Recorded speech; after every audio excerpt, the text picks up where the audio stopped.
great combination of size and speed. It's the speed on display here. Jump ball. Makes the grab. It's a touchdown.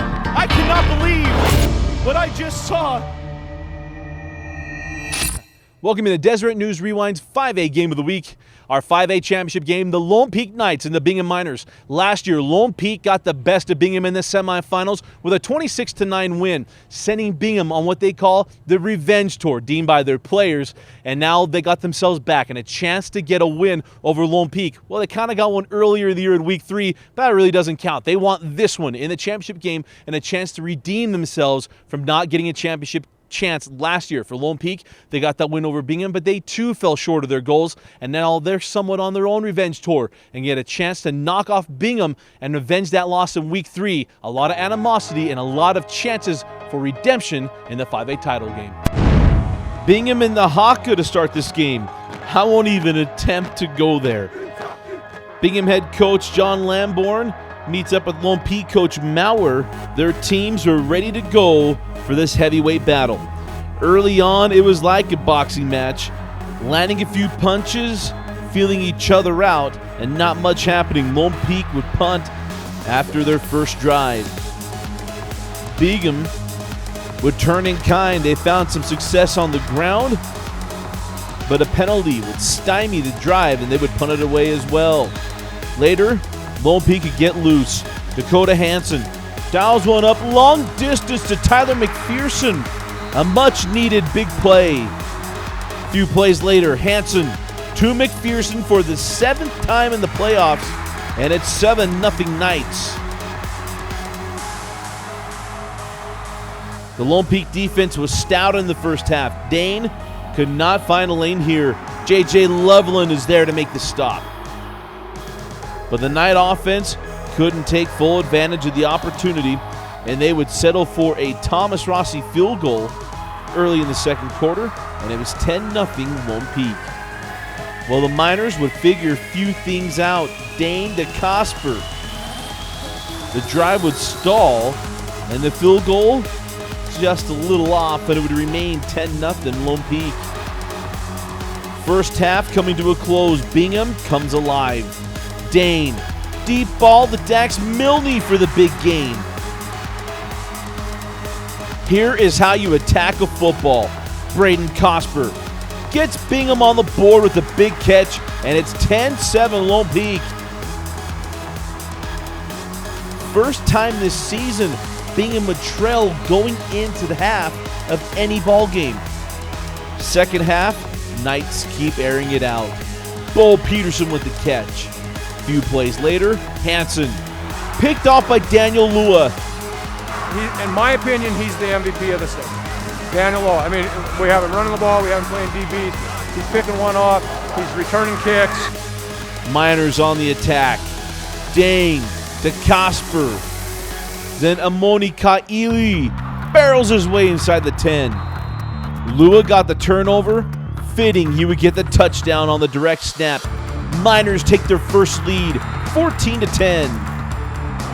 Before the season, I thought I was just trying to get wherever I needed to be, wherever the coaches needed me to be. That's my little brother. Hey, for all you college coaches out there, Daniel Lowe, number 20. You better put him on your radar. Best athlete in the state of Utah. Story of the second half for Lone Peak's offense, Hansen scrambling. Bingham limited Jackson McChesney, but he gets a Lone Peak first down here. Bounces were seeming to go the Knights' way. Nathan Nielsen, Johnny on the spot for the fumble recovery. Possibly the turning point of the ball game. Hansen has a wide open McChesney, but just a little overthrown and incomplete, and it'll lead to a fourth down. Next play, Tongi Longi steps in front of McChesney for the INT, and he's got a convoy in front of him. Kobe Freeman finally gets to him, and that gets him out of bounds. From the beginning of the game, I mean, they went up 10, but we told ourselves it doesn't matter how hard they go, how far they go. Our defense is going to keep on punching them, keep on breaking their will, quarter by quarter, and look what happened. To know this about the Lone Peak D, they balled out in this game. They played very well, especially in these tough positions. Here's a controversial play. Looks like pretty clean coverage there from Hanneman, but a flag for pass interference either way. But the Lone Peak D would hold Bingham to a Cade Lever field goal attempt, and he buries it with just over a minute to play. Lone Peak needs to drive to stay alive and send us to overtime. Hansen finds McPherson to start the drive. Then Hansen looking for Freeman, but it's undercut by Cole Moody. And that seals the 5A title for the Bingham Miners. Look at Coach Lamborn. He can't believe it. He's in the surrender Cobra, but it's a championship Cobra in this situation. Our defensive coordinator and all of his staff, that's Carl Cloward, and all the guys that work with him, I really ought to mention them all, but I know you're short on time here. They did a phenomenal job, and the kids responded. Yeah, we had, I believe, the 3 interceptions, and 2 of them to win the game. If we don't have those interceptions, it's a different ballgame. Full-on celebration mode for the Miners, and why shouldn't it be? A perfect season for Bingham. And for Lone Peak, another great run comes just short in the title game, but another terrific year from the Knights. Raise the trophy and take it home to South Jordan, Bingham. I had a theme for the team, and then the kids had a theme for the team, and I let them choose that. Did I say that right? The kids had a theme for the team. And I think it, not a revenge against those guys, more of a redemption for having not got it done last season. And you got to realize the type of pressure that was on those guys.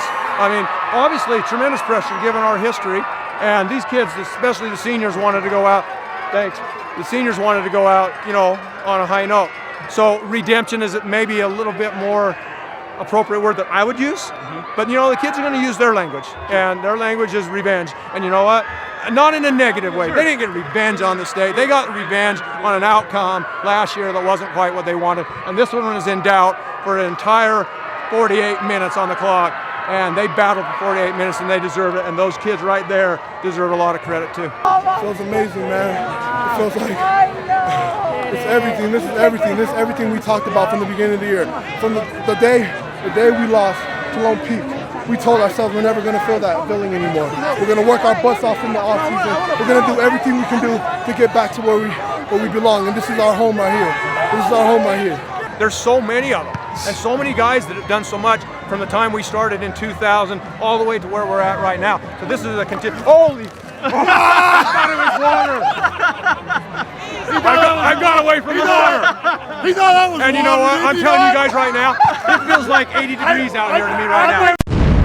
What can you say for Coach Lamborn and the Bingham Miners getting a huge win, shutting out Lone Peak in the second half and really dominating this ball game in the second half and coming up with big turnovers, chance after chance after chance for Lone Peak, and just coming up this short in the second half? And what can you say about a defense from the Bingham Miners continue to put pressure on Dakota Hansen, getting after him, shutting down the running game as well, and getting after Jackson McChesney, Kobe Freeman, and really daring. I thought Dane Stewart and I talked about it, daring the Lone Peak Knights to run the football and just could not get it done. And opportunities late in that ball game, some controversial calls, but what it came down to was a secondary for the Bingham Miners coming up big for Coach Lamborn and the Miners. And when you saw Coach Lamborn, the joy and what you learn from him is that he's very even-keeled, as fiery and as get in your face as Coach Peck is. That's how much laid back as Coach Lamborn is. Now he can get in your face a little bit, but he's just not as doesn't wear his emotions on his sleeve as much